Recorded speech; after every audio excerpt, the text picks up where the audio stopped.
What am I doing here? I'm fine. Hello?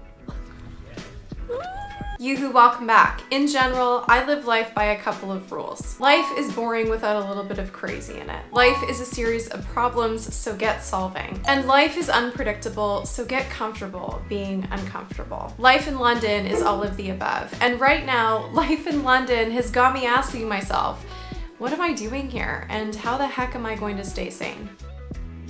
Well, thank you for asking. 2 weeks ago, I was enjoying my usual morning walk, which recently has turned into about 45 minutes or longer because I'm losing my mind. The sun was shining, people are enjoying the docklands, and I let myself be happy and feel secure for just a brief moment. You see, the week prior, we learned that our landlord was interested in renewing our tenancy for another year. Another year in the Canary Wharf area. Nope. Probably not, Michelle. I wasn't back in our flat for more than an hour, and Eric gingerly walks into the living space. Babe, I have bad news. Of course you do. Our landlord did the old take backsies. Meanwhile, there's also all of the other things that life throws at you, always at the most inappropriate of times. This episode is not a guide on finding flats in London. This is our second time renting ever. We are landlords in Canada, and honestly, we're just winging it here in the UK. We are about 1.5 weeks into our flat search. No. Maybe no? No. I don't know. We're already feeling the pressure of the market and our budget. We've said no to places that tick a lot of boxes and have left me feeling conflicted. We're gonna have to narrow our search down to specific boroughs. We're going to have to make some compromises. We're gonna be fine. It's fine. I'm fine. From tube strikes to capricious landlords, I'm starting to learn that you kind of need to plan for things to not go according to plan here. Like when you're trying to film a vlog and a car alarm is going off. Once you're done with your minor meltdown or temper tantrum, as many of us do in some way or another when things don't go according to plan, turn it off. No judgment here, folks. We all do it in our own special ways. This adventure abroad has caused me to develop a recipe, if you will, for sanity. A series of ingredients that when mixed together, they help me stay grounded. For me, it's a lot easier to find my inner realist and accept what's going on when I'm not feeling bombarded by my environment. London can get overwhelming sometimes, so I've taken to taking breaks from my usual surroundings and getting away from the crowds of busy people. Sometimes it's just to go somewhere new and quiet for a coffee, or getting outside to do a workout instead of in the gym with all the usual faces, walking the route home instead of taking public transport. And sometimes it's finding a bench near the river, listening to the Roz and Mocha Show podcast and pretending just for a moment that I'm on my lunch break at the Lake Ontario waterfront. There's something about being somewhere new, learning about a place's history, and doing things that I've never done before that reminds me why we moved here in the first place. One place that reliably fills my realism cup and sparks inspiration is a good old-fashioned cemetery. Probably not what you were expecting. We visited Highgate Cemetery, one of England's first private garden cemeteries this past weekend, and it could not have come at a better time. Walking through the winding paths of this 19th century garden of death was both inspiring and at times a tad creepy.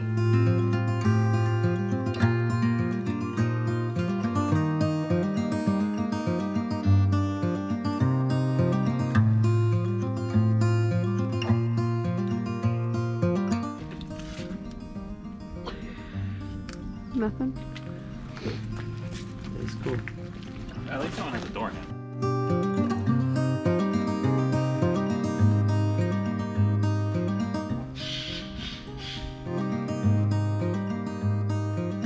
Looks like we've reached a dead end.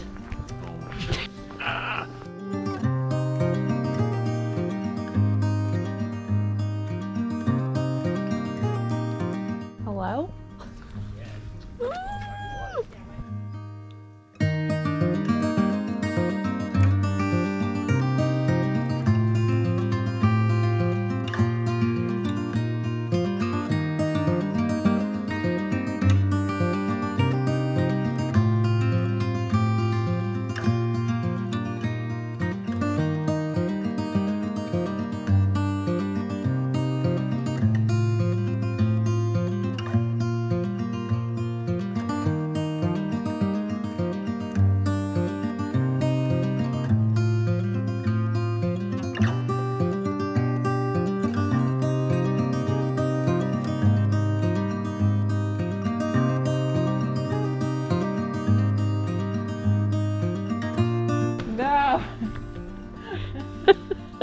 Are you alright?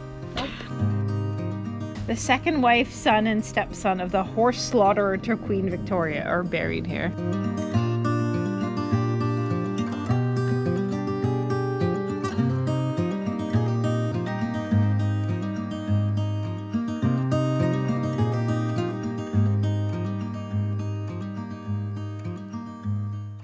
On our journey, we took some time to stop and read some of the epitaphs. You know, it's always interesting to me to see how people want to be remembered. Some were admirable and inspiring, others were actually quite humorous, and there were even a few that may have been unintentionally funny. Like the husband and wife duo who were laid to rest in this beautiful setting. His headstone read, "Loved by all," that's nice, and hers, "Loved by many."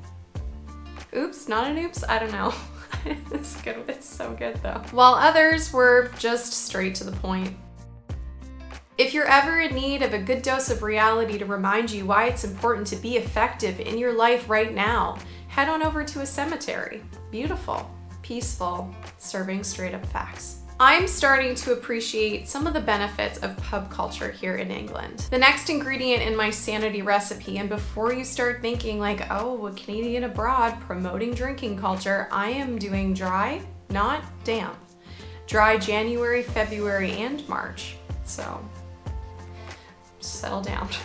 It's sitting in a cozy, old school, and possibly historic pub with friends. Pint optional. To just chat and have a laugh about life or whatever is going on. Now, of course, you don't need to do this in a pub, but that's just what happens here. Chatting with people who live here and totally get it is like pressing the reset button on your anxiety. You quickly realize that you're not special, and a lot of people experience this. Sometimes it sucks. It's a little bit stressful, and you just have to do the thing. So where do we go from here? Well, I'm keeping it short and sweet today because I have to see a bunch of flats literally all over the London area. The options are endless, and they're also limited by money, our reliance on public transport, and the speed at which I can beat other applicants to the door.